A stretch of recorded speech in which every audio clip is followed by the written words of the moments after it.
হাসিনা সরকারের পালাবদলের পর বাংলাদেশের প্রতি এমন কিছু পদক্ষেপ করেনি ভারত সরকার, কিন্তু কোনো পদক্ষেপ না করেই কি কোনো বড় চাল চেলেছেন নরেন্দ্র মোদী? সূত্রের খবর, এক ঢিলে চার পাখি মেরেছেন মোদী।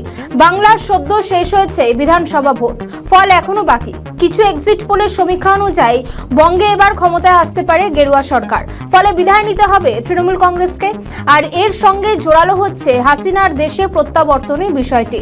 পালাবদলের পর ভারতের বিরুদ্ধে যথেষ্ট হম্বিতম্বি করেছিল বাংলাদেশ। কলকাতা দখল করার হাস্যকর হুঁশিয়ারিও দিয়েছিলেন বাংলাদেশের সেনারা, কিন্তু সেসব হুঁশিয়ারি, লোক হাসানো হুঁশিয়ারিতে মোটেই পাত্তা দেয়নি মোদী সরকার। বরং ইউনূসের সরকারের বিরুদ্ধে তেমন কোনো পাল্টা মন্তব্য করেনি ভারত। এরপর পদ্মায় বয়ে গিয়েছে অনেক জল। ত্রয়োদশ ভোটের পর ক্ষমতায় এসেছে বিএনপি, প্রধানমন্ত্রী মসনদে এসেছেন তারেক রহমান। ধীরে ধীরে বাংলাদেশের সঙ্গে সখ্যতা গড়েছে ভারত। বিএনপি সরকারের প্রতি ভারতের কেন্দ্রীয় সরকার কখনোই রুষ্ট ছিল না। সম্প্রতি সেই সরকার ক্ষমতা এলে ভারত তার দিকেই ঝুঁকেছে। সূত্রের খবর, ইউনূস সরকারকে কোনো ঝামেলা না করে গদিচ্যুত করতে একাধিকবার বিএনপির সঙ্গে আলোচনায় বসেছিল ভারত। যোগাযোগ করা হয়েছিল দলের হাই কমান্ডের সঙ্গে। ভারতের টার্গেট তখন ছিল অন্তর্বর্তী সরকারকে সরিয়ে ফেলা, কিন্তু কেন্দ্র এও চেয়েছিল যে পুরো কাজটাই হবে গণতান্ত্রিক পদ্ধতিতে। বাংলাদেশ যে ভারতের ওপর নির্ভরশীল তাও বুঝিয়েছে ভারত সরকার। জ্বালানি সংকট ও সাম্প্রতিক সময় পদ্মাপাড়ে খাদ্যশস্য রপ্তানি করে ভারত, ফলে চরম সংকটে বাংলাদেশিদের কাছে ত্রাতা হয়ে ওঠেন নরেন্দ্র মোদী, অমিত শাহরা। এটাও ছিল ভারতের আরেকটি প্ল্যান, যা চুপিসারে করে দেখিয়েছেন নরেন্দ্র মোদীর সরকার।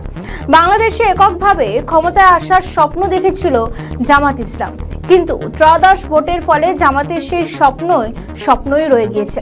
বাধ্য হয়ে জোট করতে হয়েছিল জামাতকে ব্যাকফুটে নিয়ে গিয়ে বাংলাদেশের জঙ্গি দমনে বড় ভূমিকা নিয়েছে কেন্দ্রীয় সরকার। শিলিগুড়ি করিডোর বা চিকেন স্নেকে সন্ত্রাসী কার্যক্রমের ওপর খবর সম্প্রতি উঠে আসে। বাংলাদেশের 7 জনই অভিযান চালিয়ে একাধিক জঙ্গি ডেরা ধ্বংস করেছিল ভারত। চাপে পড়ে এখন বিএনপিও সন্ত্রাসবাদীদের দমনে পদক্ষেপ করছে। বঙ্গের ভোট টানতে বাংলাদেশে উদাহরণ দেখিয়েছে বিজেপি নেতারা। এক এক ধরনের কূটনৈতিক চাল চেলেছেন রাজনীতির কারবারিরা। তবে বাংলার ভোটে এবার কি হয় সেটা জানা যাবে 4 মে। যদি তৃণমূল সরকার উল্টে যায়, তাহলে বাংলাদেশের তাস খেলে যে প্রচার বিজেপি চালিয়েছে তা মাস্টার স্ট্রোক হয়ে যাবে মোদীর কাছে। তবে সব মিলিয়ে কি পদ্মাপাড়ে ফিরছেন শেখ হাসিনা? মোদীর এই এক ঢিলে চার পাখি মারা কৌশলই বা কতখানি কাজ দেবে? কি বা হবে পশ্চিমবঙ্গের বিধানসভা ভোটের ফলাফল? উত্তর জানা যাবে 4 মের পরেই।